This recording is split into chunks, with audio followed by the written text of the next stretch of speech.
آپ کا کیا خیال ہے؟ کیا ان راستوں میں چھپا ہے وقت کا سچ، ڈائمینشنز کا راز اور آخرت کا نظام؟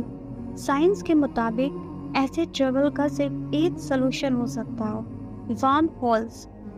وارم ہولز یعنی آئنسٹائن ٹروجن برج اسپیس ٹائم میں ہائپوتھیٹیکل ٹنلز ہیں جو دور کے مقامات کو انسٹنٹلی کنیکٹ کرتے ہیں۔ سوچیے اگر کائنات ایک پیپر شیٹ ہے اور دو پوائنٹس بہت دور ہیں تو پیپر کو فولڈ کر کے ایک پوائنٹ سے دوسرے تک انسٹنٹلی پہنچا جا سکتا ہے۔ یہ آئیڈیا ہے پورٹلز کا، اور ہو سکتا ہے فرشتے جنہیں قرآن میں روح کے ساتھ ذکر کیا گیا ہے ایسے ہی پورٹلز کے ذریعے ایک ڈائمینشن سے دوسرے ڈائمینشن میں سفر کرتے ہوں۔ سورہ الاعراف میں ایک اور اشارہ ملتا ہے۔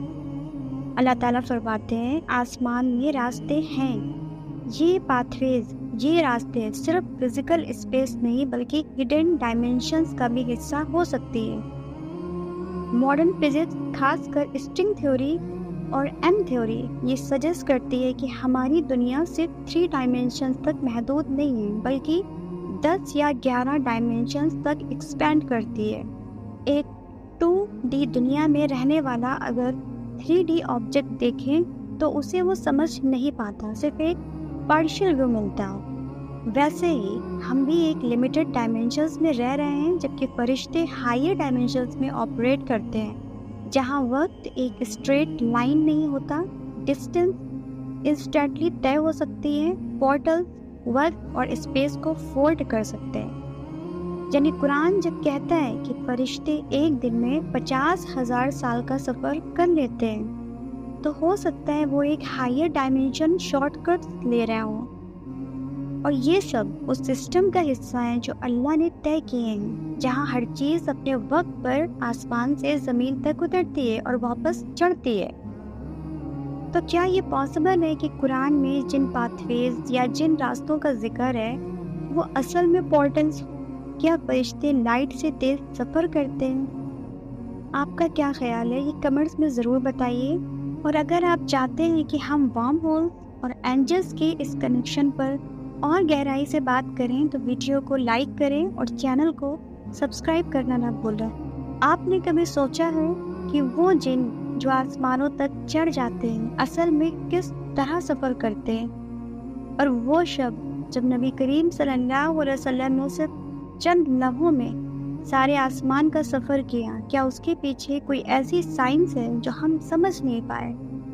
تو چلیے قرآن اور ماڈرن فزکس کے آئینے میں جھانکتے ہیں، ایک ایسے راز میں جو انسانی سوچ سے کہیں آگے ہے۔ سورہ الجن میں اللہ تعالیٰ فرماتے ہیں ہم نے سب سے قریب آسمان کو ستاروں سے سجایا ہے اور ہر شیطانی جن سے محفوظ بنایا ہے۔ یہ وہ جن ہیں جو آسمان کی باتیں چرا کر لانے کی کوشش کرتے ہیں لیکن انہیں ہر طرف سے آگ برسنے والی شعاعیں مار دیتے ہیں۔ یہ آیات ایک عجیب و غریب منظر دکھاتے ہیں۔ جنات آسمان کی طرف چڑھتے ہیں تاکہ فرشتوں کی گفتگو سن سکیں، لیکن ان پر ستاروں جیسے شعلے برسائے جاتے ہیں۔ لیکن سوال یہ ہے یہ سب کچھ کیسے ہوتا ہے؟ کیا قرآن کسی اسپیس ٹریول جیسی چیز کا ذکر کر رہا ہے؟ اسلامک روایت کے مطابق جن اسموکلس فائر سے بنے ہیں، یعنی ایسی انرجی جو انسانی آنکھوں سے نظر نہیں آتی۔ سائنس کی بھاشا میں دیکھیں تو یہ کسی پلازما یا ہائی فریکوینسی انرجی کا سگنل ہو سکتی ہے۔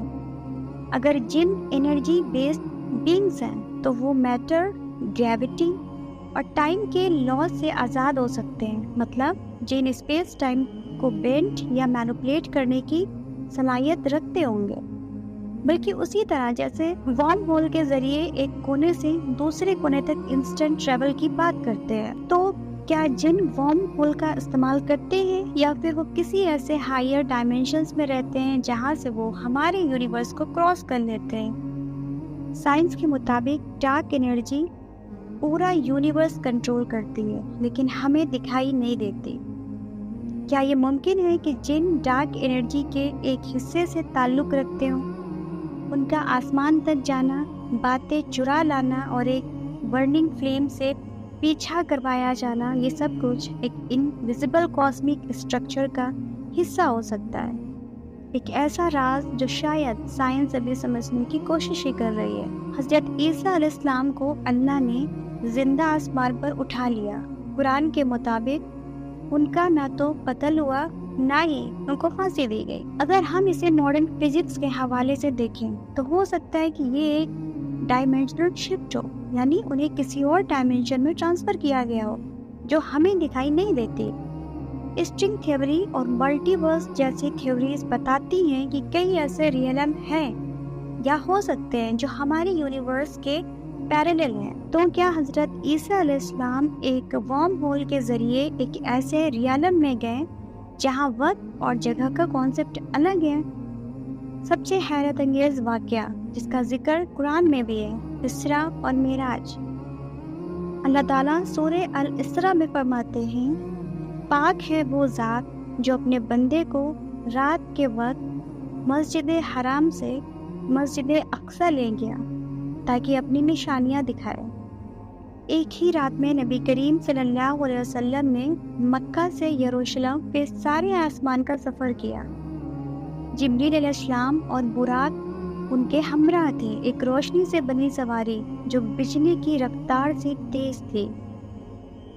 لیکن یہ سفر صرف فزیکل نہیں تھا، یہ ایک ڈائمینشنل جرنی تھی جہاں محمد صلی اللہ علیہ وسلم نے ہر آسمان پر ایک نبی سے ملاقات کی۔ آدم علیہ السلام، عیسیٰ علیہ السلام، موسیٰ علیہ السلام، ابراہیم علیہ السلام۔ یہ 7 ہیونز ملٹیپل ڈائمینشنز ہو سکتے ہیں، اسٹیکڈ ریئلٹیز جن کے بارے میں آج کے فزسٹ بھی تھیوریز بناتے ہیں۔ البرٹ آئنسٹین کی تھیوری آف ریلیٹیوٹی کے مطابق وقت اس آبجیکٹ کے لیے سلو ہو جاتا ہے جو لائٹ اسپیڈ سے موو کرتا ہے۔ تو ہو سکتا ہے محمد صلی اللہ علیہ وسلم کا یہ سفر ان کے لیے چند لمحوں کا ہو، لیکن دنیا کے لیے یہ وقت رک گیا ہو، یعنی یہ ایک ریئل ٹائم ڈائلیشن ایونٹ تھا، جیسا ناسا بھی تھیوریٹیکل فارم میں مانتا ہے۔ معراج کا آخری مقام سدرۃ المنتہا، وہ جگہ جہاں سے آگے صرف اللہ کا علم ہے۔